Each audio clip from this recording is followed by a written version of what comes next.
In my previous life, the crown prince and my half-sister had an affair and conspired to kill me. The crown princess. When I opened my eyes again, I had returned to the day 2 years ago when my father asked me to give up His Highness, the crown prince, to my half-sister. This time, I gladly agreed. Waking from the chaos, I went straight to the inner palace to request an audience with the Empress Dowager. Yer has admired the Prince of Genin for a long time. I can't bear to see him suffer from illness, so I am willing to enter the manor for a wedding to bring him good fortune. In the Empress Dowager's bedchamber, I kept my eyes lowered submissively, baring my heart. The elegant and noble woman wiped away tears on the high platform, then had someone draft an imperial decree bestowing the marriage, to be announced to the world soon. I thanked her gracefully. The Prince of Genin, Zhou Huaijin, was brave and skilled in battle. He went to the battlefield at 12, reclaimed over a dozen cities from the Tatars at 14, and guarded the border's peace for several years. The people of Great Zhou all adored him. But some time ago, the Prince of Genin fell into a coma without any warning, and no medicine could cure him. With no other options, the current emperor bestowed 2 young maidens in succession to marry him and bring good fortune. But the first one died just days after entering the manor, and the second one perished before even making it through the wedding night. In the face of life and death, no matter how much reverence there was, no one was willing to marry into the Prince of Genin's manor anymore. My appearance was undoubtedly the last lifeline for the Empress Dowager who dearly loved her son. As I walked out of the Empress Dowager's palace, I saw His Highness the Crown Prince, Zhou Lin, hurrying towards me. I slightly curved the corner of my lips. He came quite fast. Too bad, too late. He stared at me with bloodshot eyes. Mirong Yue, we're childhood sweethearts who grew up together. How could you let Imperial Grandmother betroth you to my Imperial uncle? Then when you were fooling around with my half-sister, why didn't you think about our childhood sweetheart bond? I scoffed coldly inside, but didn't want to argue with him in front of everyone, so I simply played dumb. It is precisely because we grew up together that I want to share your burdens. If I marry into the Prince of Genin's manor, and can wake the prince up, wouldn't that be a blessing for the nation? Zhou Lin's face turned dark with anger. Ignoring the guard's attempts to stop him, he grabbed my wrist and took me to a deserted side hall. Facing his surging anger, I spoke gracefully. Your Highness the Crown Prince, when you were tumbling in the sheets with my sister at Xiangguo Temple yesterday, did you ever think of our childhood sweetheart bond? His complexion turned pale inch by inch, and he gradually loosened his grip on me. But after just a moment, he pressed forward again. The Eastern Palace is declining. I need the support of Xue's maternal family. I can't just watch other princes step on me to climb up. Besides, Xue is your half-sister. She'll definitely respect you in the future. I didn't like hearing that. I turned to leave directly, but Zhou Lin firmly cornered me against the wall. His voice was stubborn. Mirong Yue, I won't let you marry my imperial uncle. I chuckled softly. Your Highness, whether I marry or not isn't for you to decide. Loosening my silk garments, my clothes in disarray, I took advantage of his dazed moment to stumble out of the side hall. Help, the Crown Prince, he is trying to take liberties with me. The news spread quickly, and in just a moment, the Empress Dowager and His Majesty rushed over together, probably because Zhou Lin's behavior this time truly damaged the royal family's reputation. His Majesty directly had him escorted back to the Eastern Palace and confined for a month. As he left, he stared at me with a vicious gaze, while I stood meekly with lowered eyes among the crowd, unmoved. Zhou Lin will never know that, in my past life, I was married to him. It was only on our wedding day that I learned my half-sister Mirong Xue would also be moving into the Eastern Palace with me. He said he loved me, that marrying Mirong Xue was just an expedient measure, and for the sake of his so-called love, I endured and retreated step by step. But after I got pregnant, Mirong Xue framed me for having an affair with a guard, and Zhou Lin, without distinguishing right from wrong, directly had people force abortion medicine down my throat. That night, I lost my child, bleeding non-stop, and they looked down at me from above, as if looking at garbage. Mirong Shui squatted beside me, telling me all the sordid things between them, bit by bit. Only then did I realize that they had been together behind my back all along, and the backyard of Shangguo Temple was where they had their trysts. My eyes were about to split from rage, yet I was utterly helpless. Later, Mirong Shui and I were captured by the Tartars together. Jolin chose to save Mirong Shui, while I was severely injured and died with my eyes wide open in resentment. This time around, I will make them pay blood for blood. After returning home from the palace, my father was sitting in the main hall waiting for me. He said, "Your younger sister went to Shangguo Temple yesterday, and after coming back she has been making a fuss about wanting to marry the crown prince. Father can't do anything about her, so why not?" He seemed unable to continue, probably because he knew Mirong Shui had already given her purity to Jolin. I smiled and finished for him. Why not just grant my sister's wish? My father's expression was awkward, with a hint of guilt on his face, but more of it was a sense of entitlement. That is right. Father has always been like this all these years. He knew full well that I was in love with Jolin. Yet he still wanted to help Mirong Shui secure the marriage. Only because my mother was a merchant's daughter, a reluctant choice my father made when his grand ambitions hadn't yet been realized.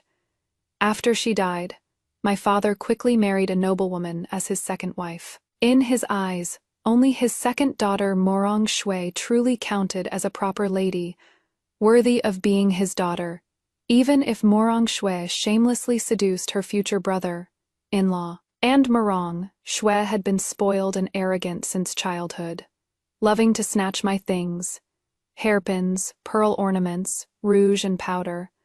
Whatever caught her eye, she had to take. She killed my puppy that I had raised for a long time and stewed it into a spicy dish. I tearfully devoured 3 big bowls, then threw all the bone scraps under Mirong Shui's pillow. She was scared into crying loudly while I got beaten by Father C. I knew it. My father's heart has always been biased. He only favors Mirong Shui. So later, when such things happened again, I stopped arguing. If it could be taken away, it never belonged to me in the first place. What belongs to me, others can't take away. As for Jolin, he developed a wandering heart, so he doesn't belong to me. On this day, in my previous life, I agreed to Father's request and fulfilled Mirong Shui's wishes. It was Jolin who refused to let me go. He said he only loved me. I believed him. And because of this misplaced trust, I lost my life. In this life, I don't want this kind of love anymore. Raising my head, I smiled at Father docilely and harmlessly. Since my sister likes him, I naturally should give him up to her. Father, actually, His Highness has always told me he really likes my sister. Why don't you go directly to the palace and request an imperial decree granting their marriage? Really, my father was half believing, half doubting. I nodded. Really, more real than all the gold you've embezzled. My father was delighted. I'll go see His Majesty right now. Don't worry, Father will definitely find you another good match in the future. I smiled and lowered my eyelashes, hiding the coldness in my eyes. No need. I've already made plans for myself. If this place won't keep me, there'll be places that will. My marriage to the Prince of Jenin is already set in stone. Mirong Shui wants to marry the crown prince, but she'll probably face many obstacles. A tall tree catches the wind. His Majesty definitely won't let the Mirong family dominate alone. Even if he approves Mirong Shui's marriage to the crown prince, he'll never give her the position of crown princess. Sure enough, my father came back from the palace with nothing to show for it. Not only did he fail to settle Mirong Shui's marriage, he was also coerced and tempted by His Majesty into signing the marriage contract between me and Zhou Huijin. After he came back, he grabbed the whip from behind the door to beat me. Wretch, how dare you deceive me? So what? I gripped the whip and sneered coldly. Father, I am about to marry the Prince of Jenin. If you bring this whip down, you won't just be hitting me. You'll be hitting the face of the Prince of Jenin's mansion and the entire royal family. You'd better think this through. My father's body stiffened, and the whip slipped from his hand. He was so furious his lips trembled. The Prince of Jenin has guarded the border for many years and carries a deadly aura. Even the abbot of Shangguo Temple said he is being claimed by vengeful spirits, which is why he remains unconscious. His Majesty ordered people to chant sutras and pray for him daily at Shangguo Temple, just to lessen the blood debts on him. His first princess consort died just days after entering the mansion. The second one didn't even make it through the wedding night. Yet, here you are, requesting an imperial decree to marry the Prince of Jenin yourself. Do you think that Prince of Jenin's mansion is some good place to be? Look at the way he talks. Anyone who didn't know better would think he was so worried about me. In reality, isn't it just because this marriage of mine didn't bring him any benefits? And on top of that, cost Mirong Shui her position as crown princess. He is upset about it. I rolled my eyes. Me stepmother, who had been silent this whole time, must have finally worked up the right emotions, because at this moment she finally burst into tears. Yuer, I know you don't like me or Shuer in your heart, but even if you didn't want Shuer to marry His Highness, the Crown Prince, you didn't have to gamble with your own life. Mirong Shui also chimed in with fake concern from the side. That is right, sister. You can't just treat your lifelong marriage as a joke, because I like the Crown Prince. You probably haven't even seen the Prince of Jenin's face. What a pair of drama queens, mother and daughter. I sighed. Mirong Shui, you really aren't that important to me. I've met the Prince of Jenin. I even owed him my life in my previous life. That is also why I insisted on marrying him in this life. In my previous life, the Tartars broke into the Crown Prince's residence at night, captured me and Mirong Shui, trying to use us to force the Prince of Jenin, Zhou Huijin, to show himself. But Zhou Huijin never appeared. The Crown Prince Zhou Lin sent people to negotiate, exchanging a city to get Mirong Shui back. They embraced tightly under the moonlight, making me look even more like a joke. I wasn't afraid of death. I just don't understand. Why is it that I've spent my whole life restraining myself, adhering to propriety and upholding virtue, yet I've never been able to receive love? I closed my eyes, awaiting the slaughter by the Tartars. In that moment, death had already become a release for me, but the blades never fell upon me after all. The Prince of Jenin, who had been bedridden with illness for so long, came. He wore plain white undergarments, raised his hand to draw his bow, and a sharp arrow pierced through the air, accurately penetrating the skull of the Tartar behind me. His complexion was pale to the point of translucence, his figure thin and frail, yet he still charged at the forefront, galloping swift as the wind. The longbow in his hand sounded again and again, each arrow piercing throats. Every Tartar around me became a ghost under his arrows. He came to my side alone, stepping over corpses strewn everywhere, swept me onto his horse in one fluid motion, and said softly, "Don't be afraid." Warm blood dripped onto my face, and I clenched my fists. "Your Highness, you shouldn't have come." He was the god of war of Great Zhou. He shouldn't have risked his life for me. You suffered this undeserved disaster because of me. How could I not come? His reply scattered in the wind, yet struck heavily upon my heart. Both he and I knew this was a trap the Tartars had set for him. Coming here meant certain death. But he still came. 10,000 arrows flew at once. He shielded me in his embrace, blood soaking through his plain white garments. The red was blinding and heart-wrenching. He clutched his chest, coughing violently, crimson blood foam continuously spilling from the corners of his lips. Yet he still refused to fall, only using his longsword to prop himself up, barely supporting his swaying body. In his eyes as he gazed at me, heart-wrenching agony churned, so thick it couldn't dissolve, nearly consuming him whole. He said, "Sorry, I can't take you home anymore. But where do I even have a home? How could that place filled with betrayal and scheming be called a home? A cold arrow pierced through the air, fatal upon drawing blood. I used my body to block this fatal strike for him. Zhou Huijin, if only there were an afterlife.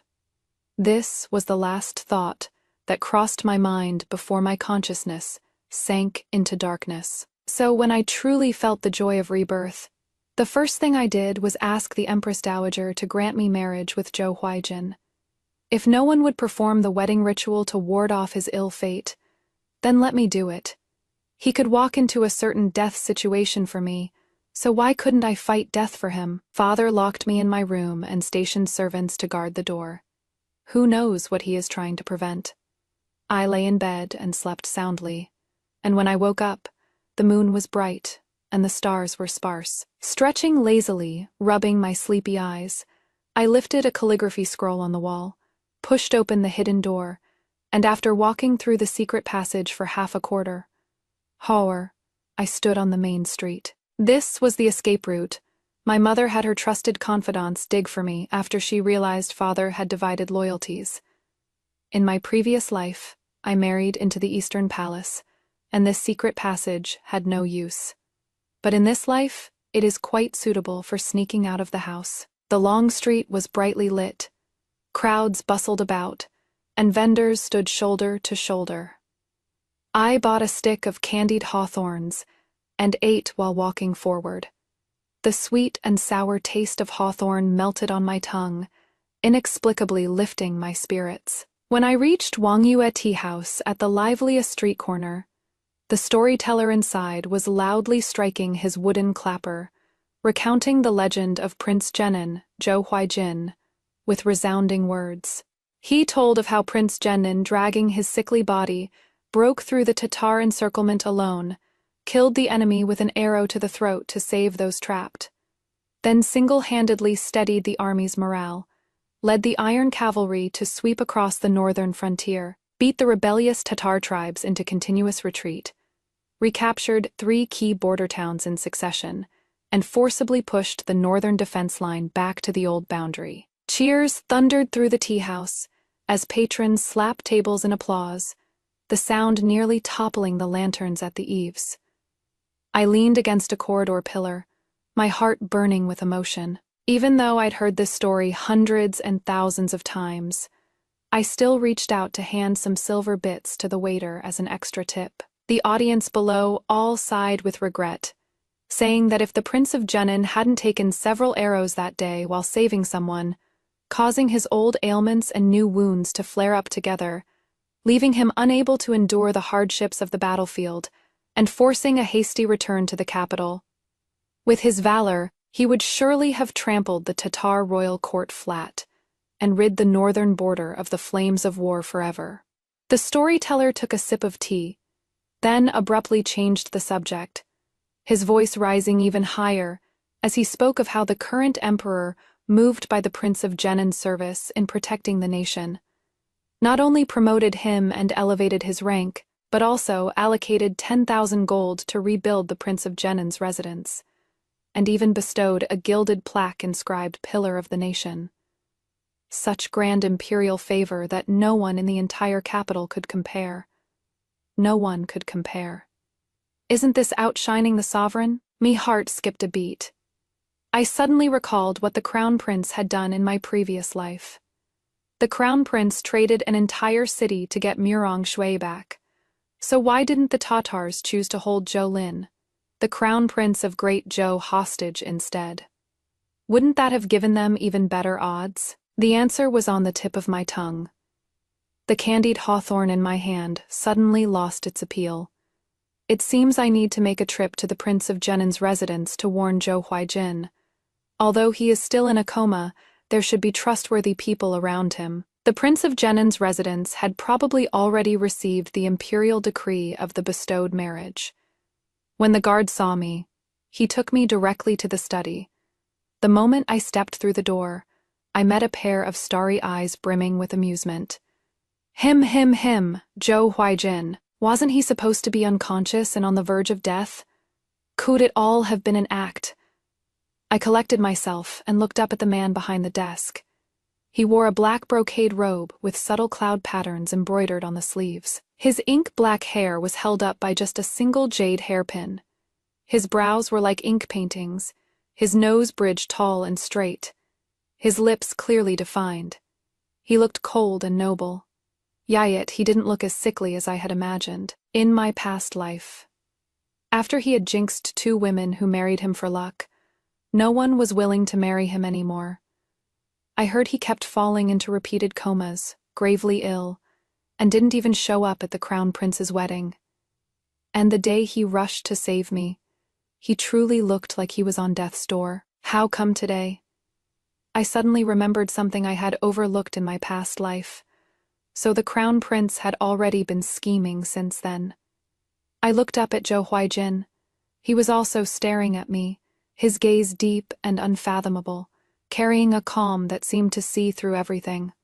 My brain short-circuited for a moment. My body involuntarily stepped back twice, and I nearly fell flat on my butt. He quickly stepped forward and grabbed my arm to steady me, the corners of his lips seemingly curving into a faint smile. I heard you have something to tell me. Being so close, I could smell the pine wood scent on him. Exactly the same as when he saved me in my past life. My nose stung with emotion. After I died in my past life, I never knew what happened to him, or if anyone went to save him. If everything was the Crown Prince's scheme, then he probably died alongside me under that rain of arrows. Unfortunately, it was so chaotic back then that I didn't even get a chance to thank him for rushing to save me despite everything. Fortunately, in this life, I won't marry the Crown Prince, nor will I put myself in such a helpless situation again, and I won't need him to risk his life to save me. On the contrary, because of Rebirth, I now know many secrets unknown to others. I can save myself and Zhou Huaijin countless times. Your Highness, the Crown Prince is plotting to harm you. Zhou Huaijin raised an eyebrow at me. Such words shouldn't be spoken. The Crown Prince is the Lord, and I am the subject. If the Lord wants the subject dead, the subject has no choice but to die. I clenched my fists. A wise bird chooses its tree to nest in. Crown Prince Zhoulin's virtue is tarnished. He plots against his imperial uncle and will surely not be a wise ruler in the future. Evidence. Zhou Huaijin's voice was calm, as if he wasn't surprised by what I said. The medicine the Crown Prince had the imperial physician prescribe for you contains lingxi grass and gansui. These 2 are fine when used separately, but together, they enhance gansui's toxicity.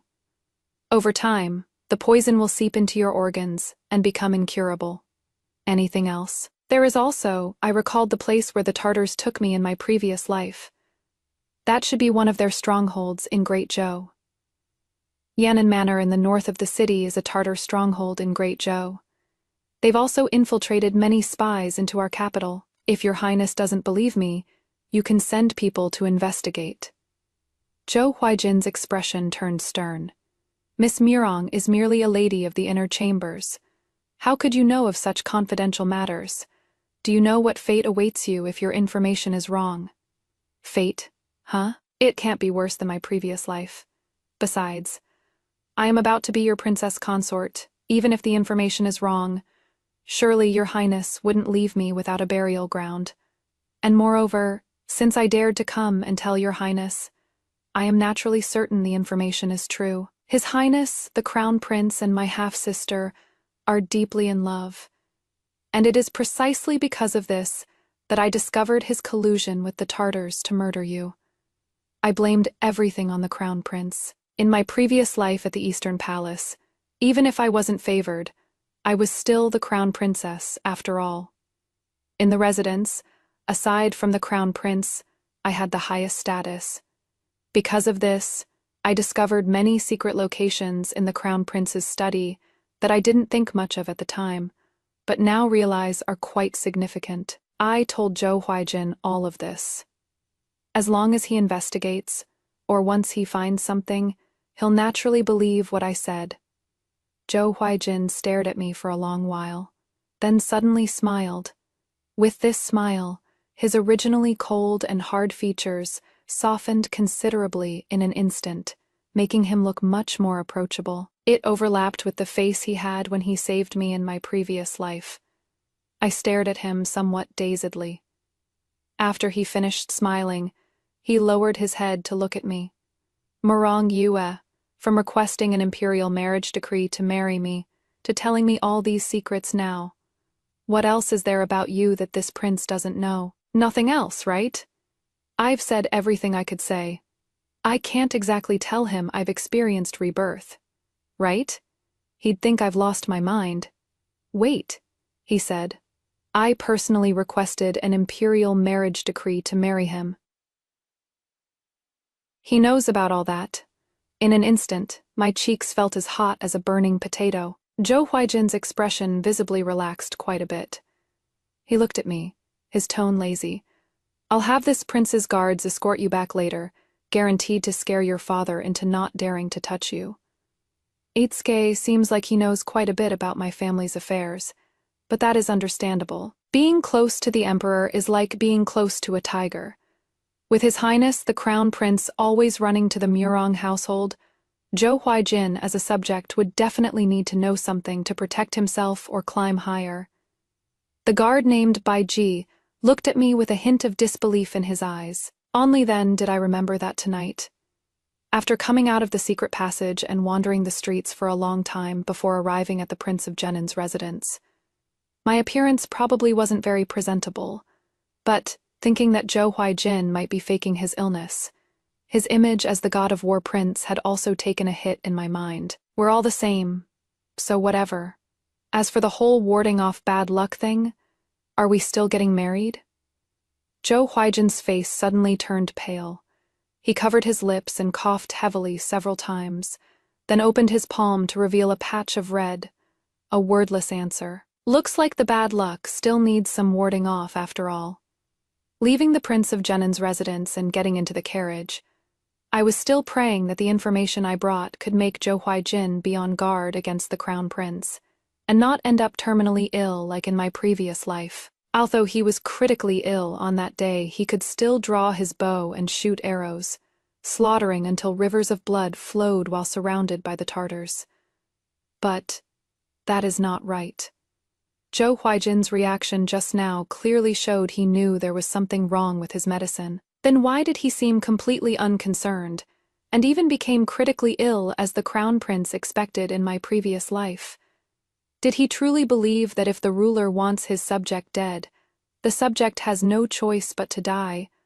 Or did he simply not care about his own life or death?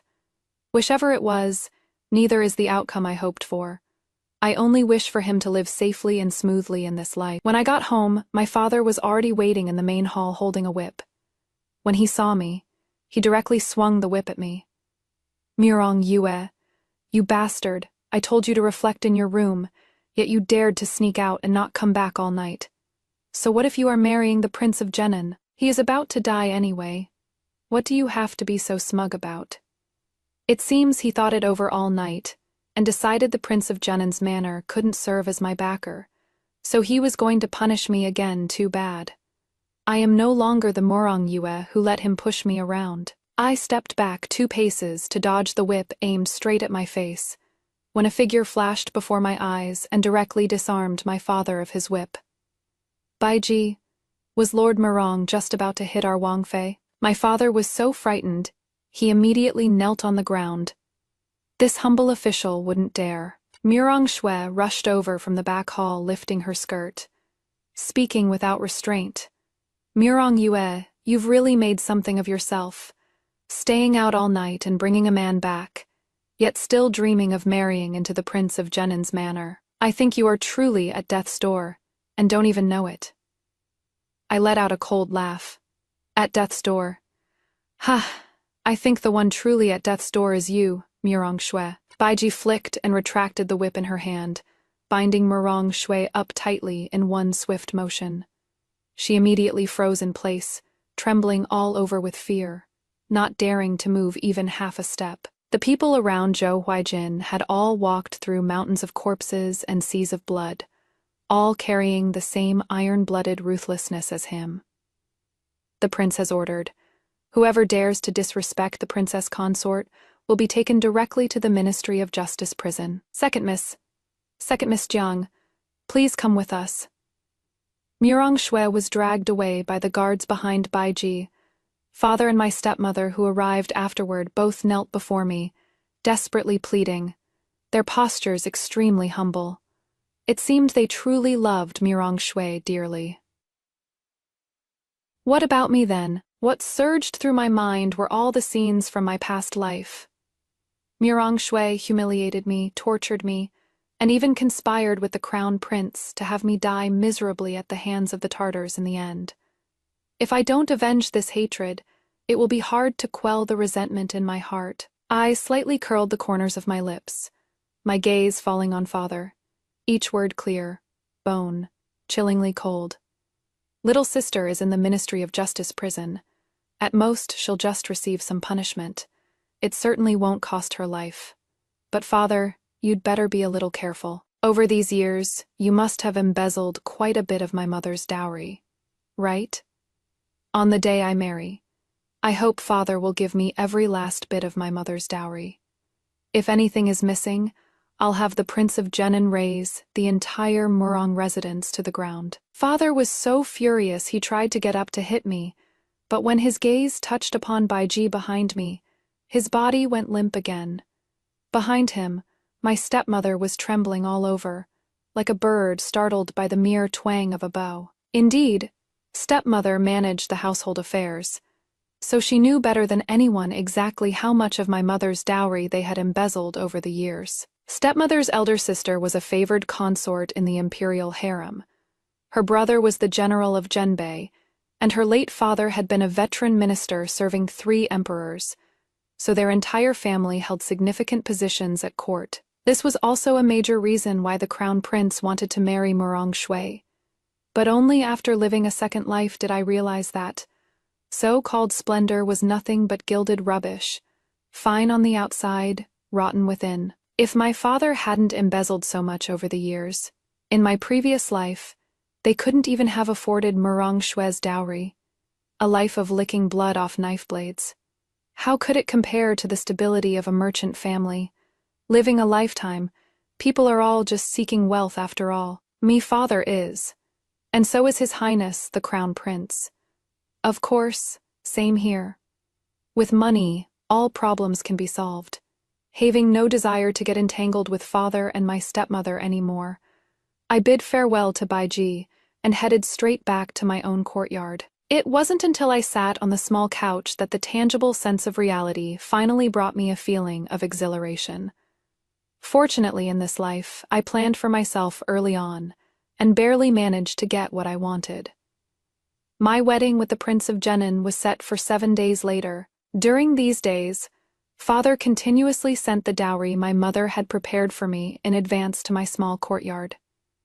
I had a list in my hands, which my mother had left in the secret passage of my room. Every time an item was delivered, I would mark it off on the list. For each day the dowry remained incomplete. Murong Shui would have to stay an extra day in the Ministry of Justice's prison. To save Murong Shui, my stepmother desperately tried to gather the portion she had embezzled. She even secretly went to beg her own elder brother and elder sister for help. It seems my father still left himself a way out. He didn't dare expose the gold he had embezzled. Well, of course, when it comes to matters that could cost one's head, one must be extremely cautious. However, because of Murong Shui being thrown into the Ministry of Justice's prison, father, my stepmother, and those servants in the mansion who were used to treating people based on their status, all became much more restrained toward me. Perhaps they were afraid I'd have them thrown into the Ministry of Justice's prison too. I don't look that fierce and unreasonable, do I? Who cares about them? Anyway, these past few days I've been eating well and sleeping soundly. My complexion is much better than when I just came back from Rebirth. This day, I was in the courtyard taking inventory of my dowry when the little maid Lu Yue came running in from outside, wiping her tears. "Miss, Please don't get married. Okay, I was startled. What happened? Could it be that my stepmother is stirring up trouble again? Liu sobbed. The Prince of Jennan's mansion sent so many betrothal gifts. His previous 2 wives were just casually carried through the door. But this time he sent so many betrothal gifts for Miss. People outside are all talking about the 3 letters and 6 etiquettes, 4 documents and 5 gold pieces, 8 carrier palanquin, 10 miles of red dowry, a proper formal marriage. They also say that the Prince of Jennan truly has Miss in his heart. But, I ran outside before she could finish. The overwhelming red trousseau made my brain think for a moment that I was truly someone cherished. But thinking of what happened a few days ago, I immediately felt at ease. Zhou Huijin must have gone to investigate, confirmed that everything I said was true. So he is giving me so many gifts to express his gratitude. He is quite a nice person.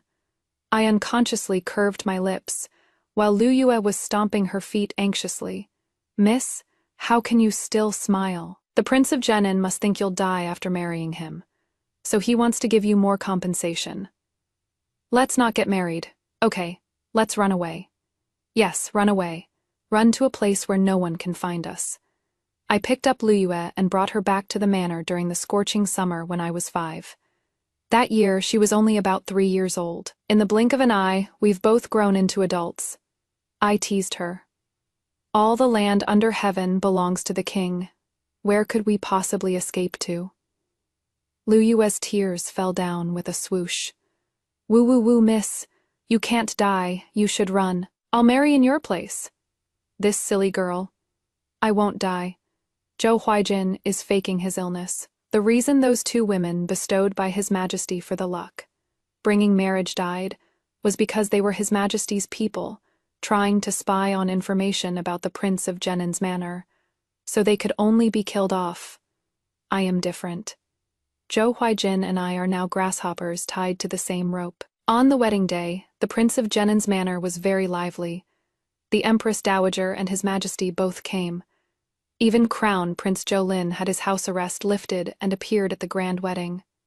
If he hadn't been staring at me with such a chilly gaze, I think I would have welcomed him more. Supported by guards, Zhou Huijin, with a deathly pale face and gasping for breath, completed the wedding ceremony with me. Quite a convincing act. However, the fact that he could stay conscious was already enough to delight the Empress Dowager, and she bestowed 2 chests of gold, silver, and jewels on the spot to add to my trousseau. Probably because she thought my luck, bringing marriage, was working. But getting married is really exhausting. After going through all those elaborate rituals and procedures, I was so hungry I felt dizzy. I really envied Zhou Huijin, who got sent back to his room early to rest because of his health. When I was brought to the bridal chamber, I directly lifted the red veil, picked up the tea on the table and drank a cup. So refreshing.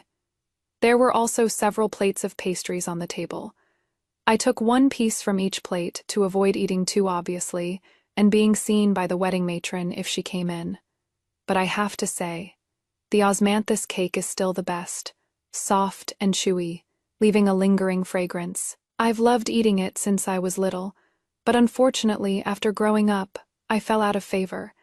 And it has been a long time since I've had something this delicious. Let me have 1 more piece, just one piece after another. I could only comfort myself that I was just too hungry. When Zhou Huijin came back, I had eaten the entire plate of osmanthus cakes into my stomach.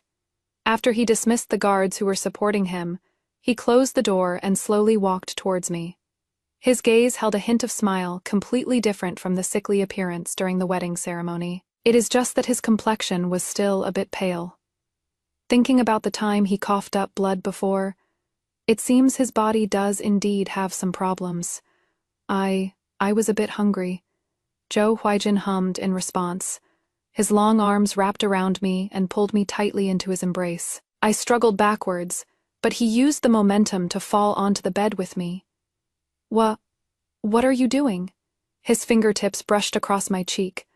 Of course it is doing what husband and wife should do. What? I sell my skills, not my body. even if we were going to. Do that? Isn't this a bit too fast? Just as I was about to struggle, he tilted his head slightly and brought his lips to my ear. The Crown Prince's people are outside. Oh, so that is it. I understood in my heart. Acting, huh? I am good at this. Staring at his pale complexion, I pushed him onto the bed with a backhand. Your Highness, tonight, this concubine will serve you. Zhou Huaijin let out a muffled laugh. Then I'll trouble the princess. The candlelight flickered, the hibiscus curtains warm. Zhou Huaijin and I kept up the act for half the night, falling into deep sleep after becoming utterly exhausted. Waking up the next day, I was sleeping in Zhou Huaijin's arms. His eyes were closed, his large hand resting on my waist, the warmth burning. I unconsciously shifted a little. He held me tighter, murmuring like sleep talk. Yer, the Crown Prince's people haven't left yet. They really have patience. They can eavesdrop for an entire night. I didn't dare move anymore, keeping my eyes closed and curling up beside Zhou Huaijin, trying to minimize my presence. After a long while, I heard him chuckle. Time to get up. We need to go to the palace to pay respects to the Empress Dowager. Oh right, I almost forgot. I scrambled up from the bed in a fluster, not knowing where I touched him.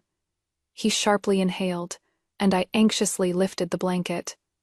Are you injured? He grabbed my hand and said through gritted teeth, Marong Yue, turn around. What for? Throwing a tantrum first thing in the morning. I huffily turned around. He got dressed and walked straight out, without even saying a word.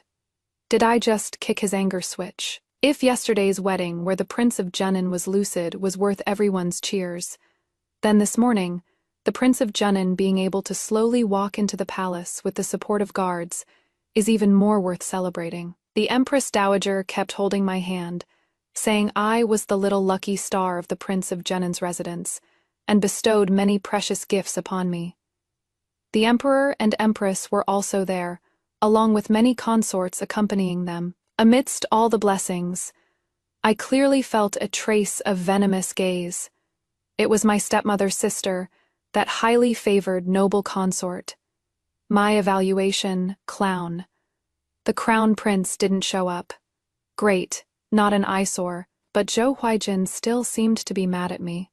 No idea where such a big temper came from, and I have absolutely no idea how I even offended him. Moody dog of a man. After returning from the palace, I quietly asked Baiji if Zhou Huaijin had some kind of morning grumpiness, and Baiji respectfully yet seriously told me, no such thing. He also said that before this, Zhou Huaijin didn't know the person trying to harm him was the Crown Prince. It was my reminder that made him start to become aware. So I actually helped him. Then why is he treating me like this? Could it be because he doesn't love me, so he is unwilling to marry me? But he wasn't like this last night either. So annoying. Can't be bothered with him. Let me just call Lu Yue to go shopping together. Candied hawthorns, osmanthus cakes. Here I come. At night when I was preparing to rest, Zhou Huaijin pushed the door open and entered. Long hair draped behind his head, dressed in a white inner garment, exactly the same as when he saved me in my past life. My heart instantly softened. Forget it. Why bother arguing with a sick person like him?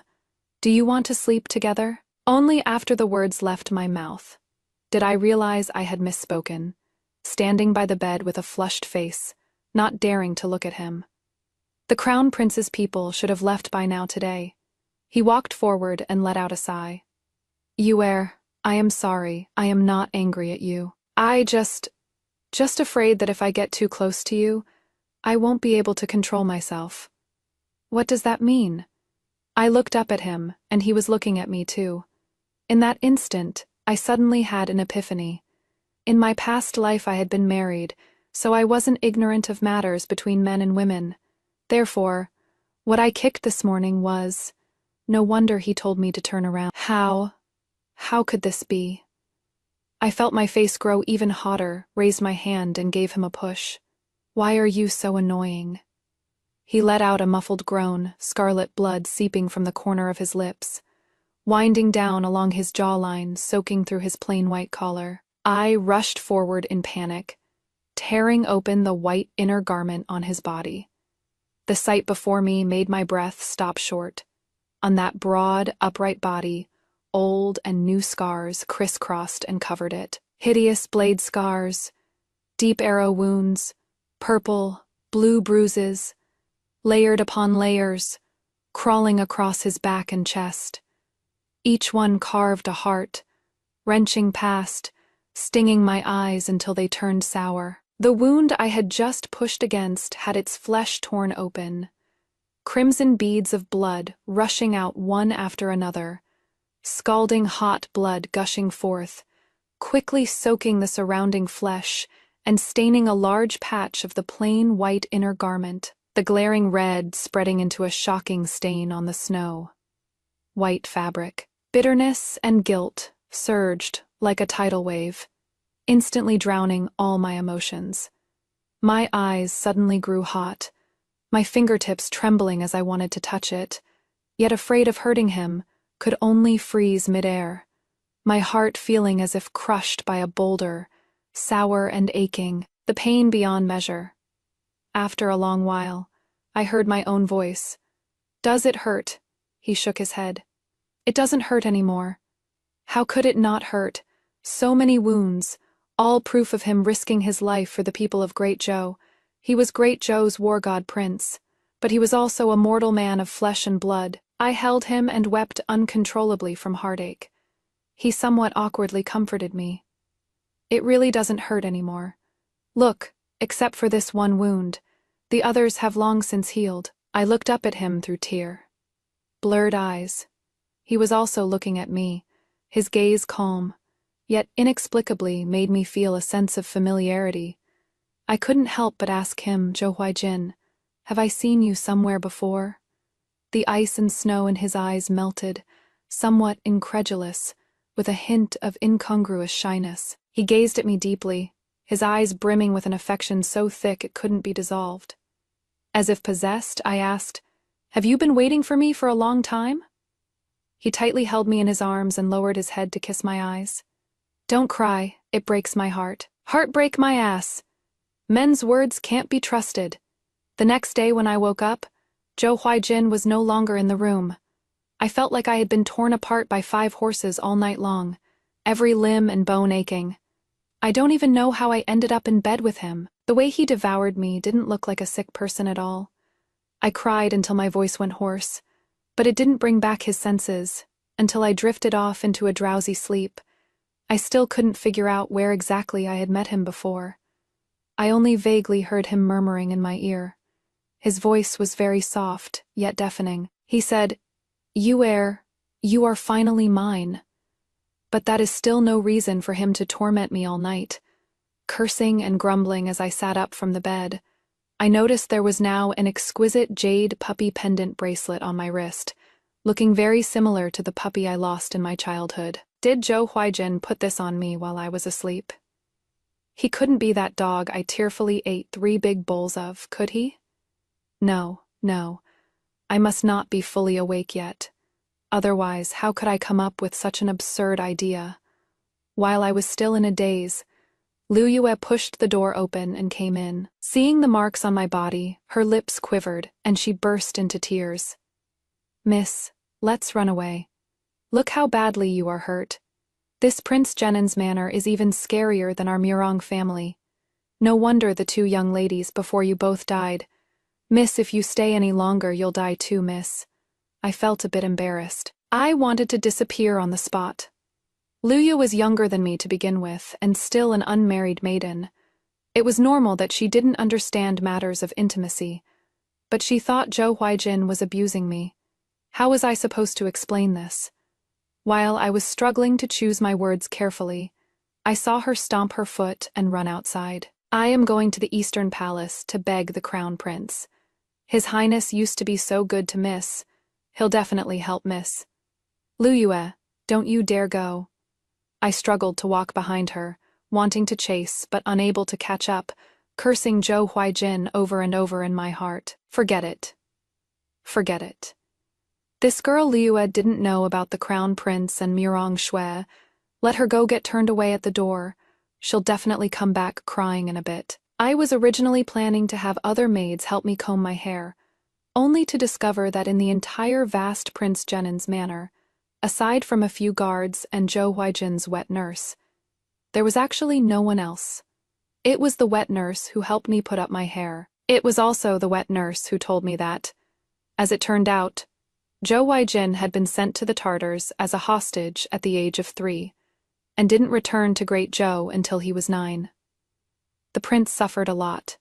The Tartars often abused him. If he hadn't been so sharp-witted, he probably would have died long ago. The only reason he could return to Dazhou was because the old emperor passed away at that time. The wet nurse wiped her tears as she spoke, and my heart ached more and more as I listened. I never knew Zhou Huaijin had such a past. I always thought someone like him, so accomplished in both literary and martial arts, must have been carefully cultivated by the royal family. So it was all his own effort. How hard his life must have been. Then in my previous life, did he save me because he had been caught in the rain himself? So he wanted to hold an umbrella for me. I don't know. But I do know that Zhou Huaijin is a very good person. After eating, I was leaning on the small couch dozing off when Liue burst in frantically. "Miss, something's happened." She told me breathlessly what she had heard. The prince was reported for faking his illness. His Majesty had him summoned to the palace and detained early this morning. They say the 2 brides bestowed by His Majesty for the wedding ritual weren't jinxed to death either. They were killed by the prince. My drowsiness vanished instantly, and I sat up abruptly. What is going on? Who told you all this? Carelessly discussing royal affairs can cost you your head.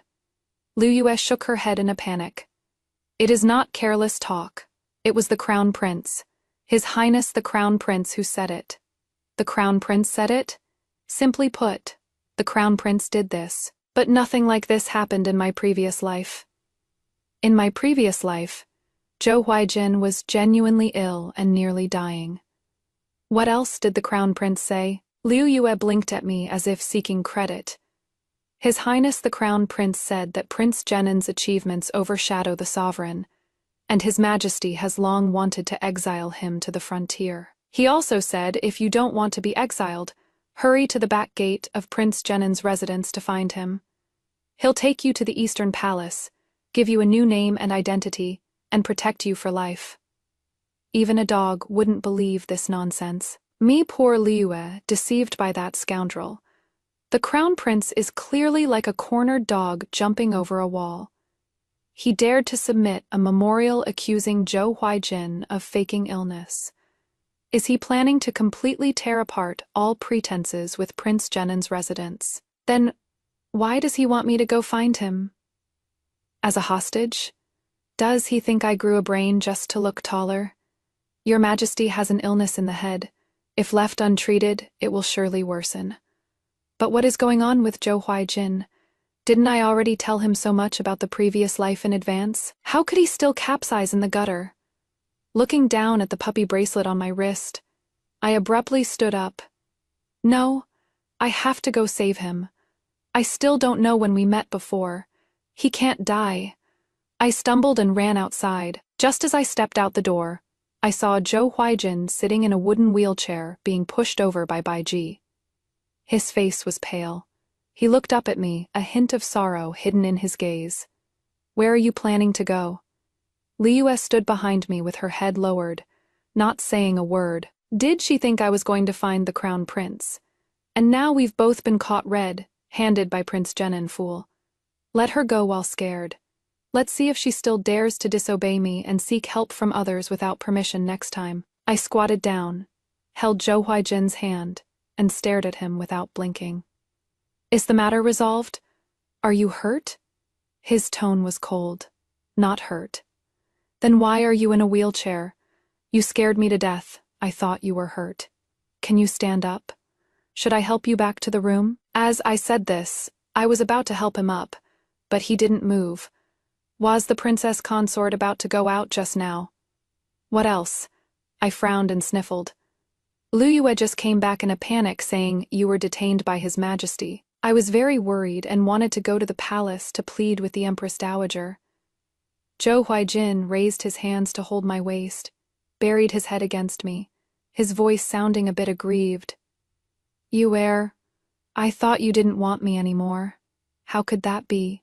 Am I that kind of person? After bringing Zhou Huijin to the room, I anxiously pulled open his clothes, and only completely relaxed after confirming he really wasn't hurt. As long as you are fine. As long as you are fine. He leaned on the small couch looking at me. Don't you have anything to ask? Number as long as he is not hurt. That is good enough. Where would I get so many questions to ask? It is not like I am a question mark come to life. Aren't you afraid I am cursed to bring doom to my wives? I blinked. Weren't the two before me killed by you? He couldn't help but laugh, indeed. Of those two, one was a Tartar spy. I discovered her the very night she entered the manor. I killed her directly to warn the Tartars that our great Zhou is no soft persimmon. The other was His Majesty's informant. She noticed something suspicious about my illness and wanted to secretly report it to the Emperor, so I had no choice but to send her to meet the King of Hell. He spoke so casually, yet I listened with my heart pounding in fear. The war god prince, devoted wholeheartedly to the great Zhou's realm and its common people, struggling to survive amid internal troubles and external threats. How could a single word difficult possibly describe it all? Those people deserve to die. Zhou Huijin, it is them who deserve to die. It is not your fault. It is not that you are cursed to doom your wives. It is them who deserve to die. Zhou Huijin's gaze darkened, rippling with emotions I couldn't decipher, like undercurrents surging beneath, or a thin layer of frost covering the surface. I couldn't tell if it was regret or something else. He remained silent for a moment, then suddenly raised his hand and pulled me forcefully into his embrace. His arms tightened around me, so tight they nearly cut off my breath, his knuckles turning white with an almost obsessive force. The Crown Prince doesn't love you. I know. He doesn't love anyone, only power. Leaning against his slightly cool embrace, my fingertips curled gently and a faint curve tugged at the corner of my lips. I don't care whether he loves me or not. I only care about you. Zhou Huijin buried his head in the crook of my neck. Nothing like what happened today will ever happen again. I hummed in response. Then can you tell me now when and where exactly did we meet? He laughed heartily. Little Yue, don't rush. You'll remember eventually. If you really can't recall, I'll tell you. I hate men who keep me in suspense the most. On the day of returning to my maiden home, Zhou Huijin accompanied me to the Murong residence. Father and stepmother were as silent as cicadas in winter.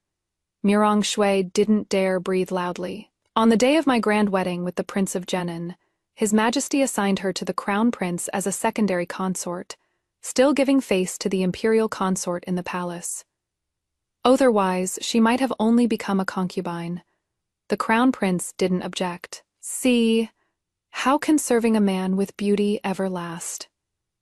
Fading looks and waning affection are just a matter of time. But what does that have to do with me? Living this life again, I only wish for the safety of those around me. On the night we returned from the Murong residence to the prince's manor, I had a dream. In the dream, I saw how Zhou Huijin and I first met. It was nothing more than him being bullied, and I helped him and gave him a piece of osmanthus cake. And he remembered it for a lifetime.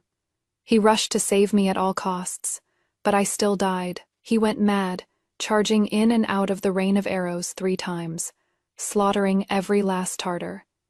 He even killed until his eyes turned red, pressing his sword against Crown Prince Zhoulin's neck. Murong Shui blocked in front and had her throat slit by a single stroke. Zhoulin knelt on the ground, begging for mercy. Zhou Huijin's voice was ice cold. Everyone who caused her death must be buried alongside her.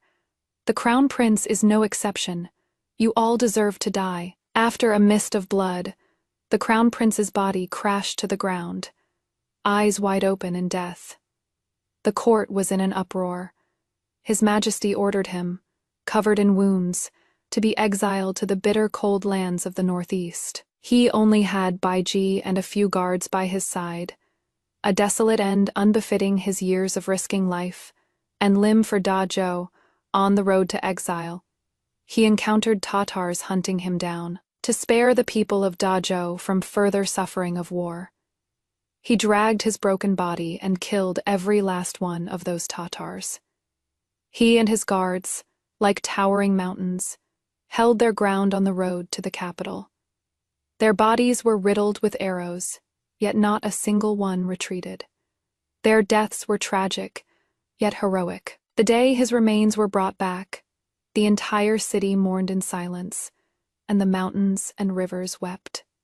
He was dead, and only then did everyone begin to speak of his virtues, remembering that he was Da Zhou's god of war prince, remembering all the good he had done for the people of Da Zhou. But no one knew that those Tatars were impostors sent by His Majesty, their sole purpose being to kill Zhou Huaijin and appease the Crown Prince's spirit in heaven.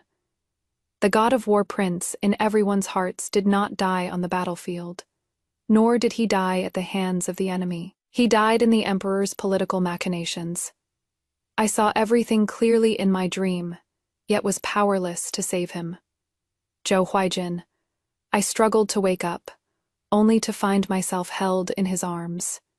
His tone was gentle as he kept comforting me. It is okay. It is okay. How could it be okay? Looking at him with tears streaming down my face, I suddenly realized that this life of mine was probably something he had begged for on my behalf. Zhou Huaijin. I had a nightmare. In the dream, I died, and so did he. I don't know if it was that sea of blood that clouded my mind, but I suddenly blurted out, Zhou Huaijin, why don't we just stage a coup? In the previous life, after Zhou Huaijin learned of the Crown Prince and the Emperor's intentions, he had been feigning illness. He knew well the principle that when the cunning hare dies, the hunting dog gets cooked. When the birds are gone, the good bow is put away. But because of me, he still couldn't escape unscathed in the end. In this life, I don't want him to fall into that situation again. If death is inevitable either way, then why not take a gamble? Maybe we can still save a life. After hearing me out, Zhou Huaijin was silent for a long while. I don't want to do such a thing. I can't disregard the people of the world for my own selfish desires. They've suffered from war for so long. This current era of peace and prosperity was bought with the soldiers' blood and lives. I don't want their deaths to be in vain. My tears fell uncontrollably. But I don't want you to die either. He is the kind of kind-hearted person who would remember a lifetime of gratitude just for a piece of osmanthus cake. He cares for all the people in the world.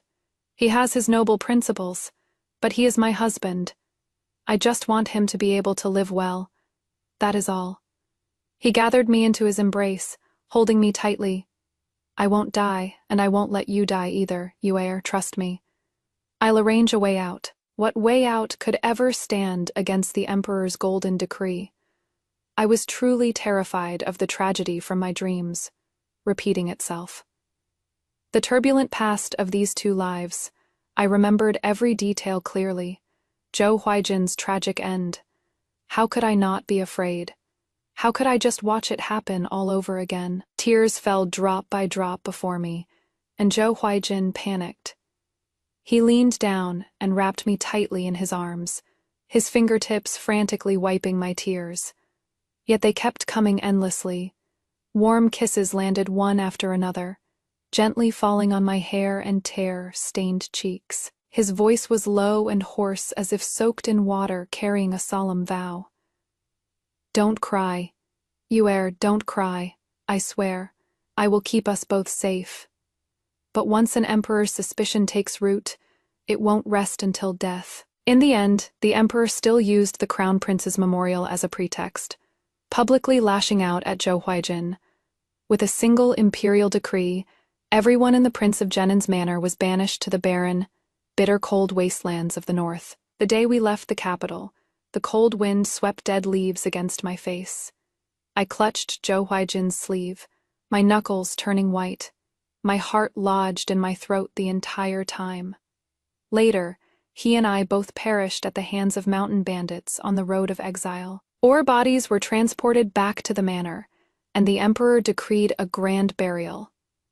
At that time, Zhou Huijin and I had already arrived at the water towns of Zhongnan. I stood at the bow of the boat, the evening breeze brushing against my sleeves, gazing for the first time so peacefully at this land, where I had lived 2 lifetimes. The setting sun melted into gold, spilling across the river.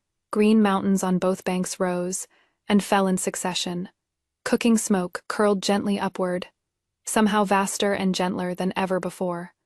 The person beside me gently took my hand, his palm warm and dry, his grip steady and reassuring. His eyes were tender, a faint smile playing on his lips. I promised you, and I will definitely keep it. From now on, through the long road ahead, year after year, I will hold your hand and walk slowly, step by step. Side story: Prince Genin, when I was sent to the Tartars as a hostage, I was only 3 years old. Years of continuous warfare had left the common people displaced and suffering beyond words.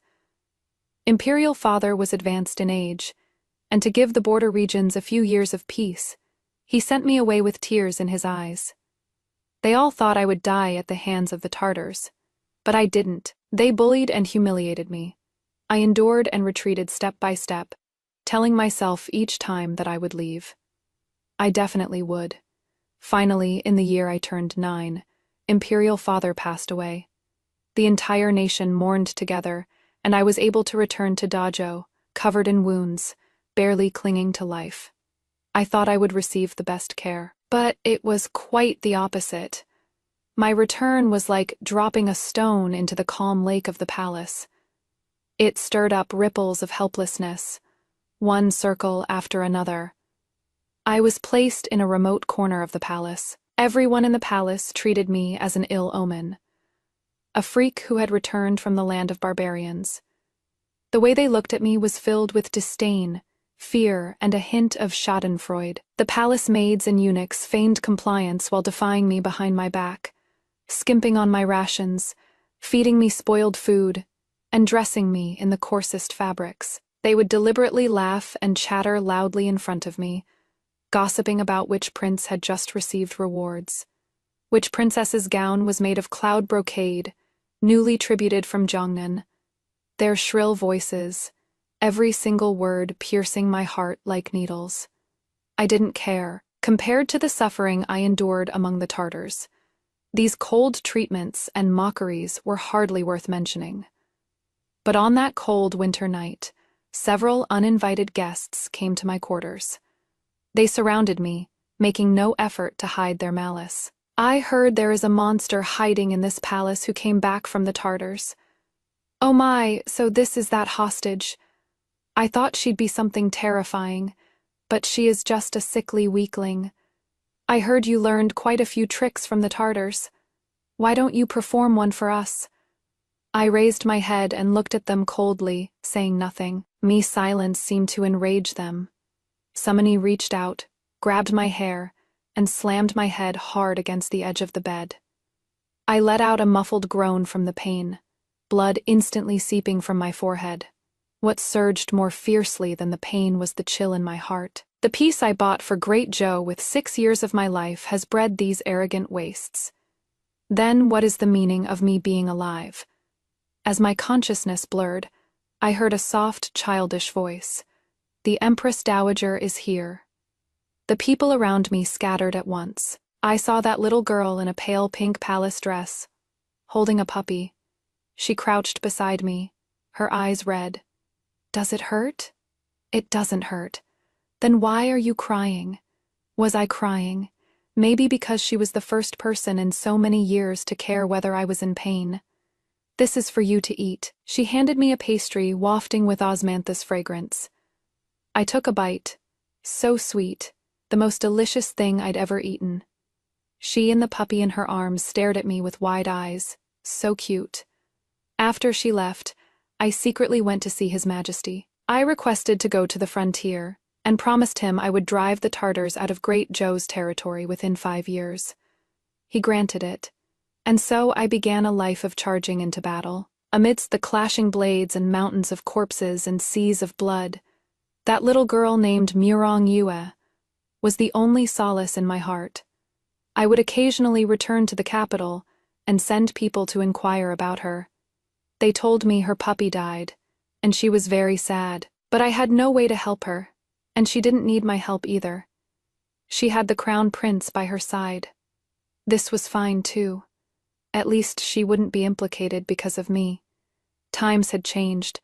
I was no longer that hostage prince who could be bullied at will.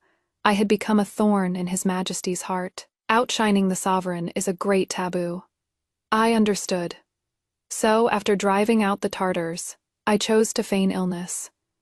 The day she married the crown prince, I coughed up blood. It wasn't feigned illness.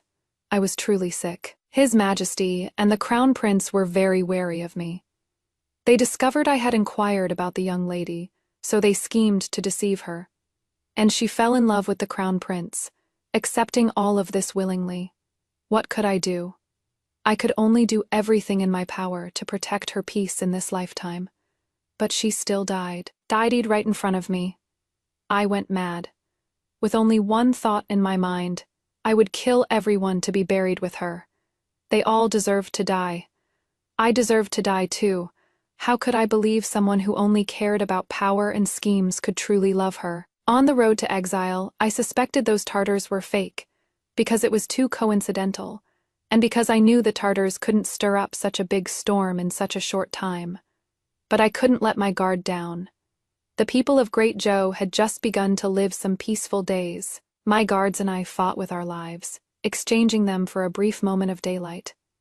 The moment I closed my eyes, I saw the young lady coming to pick me up, smiling sweetly. I called out to her, "Yeah, wait for me."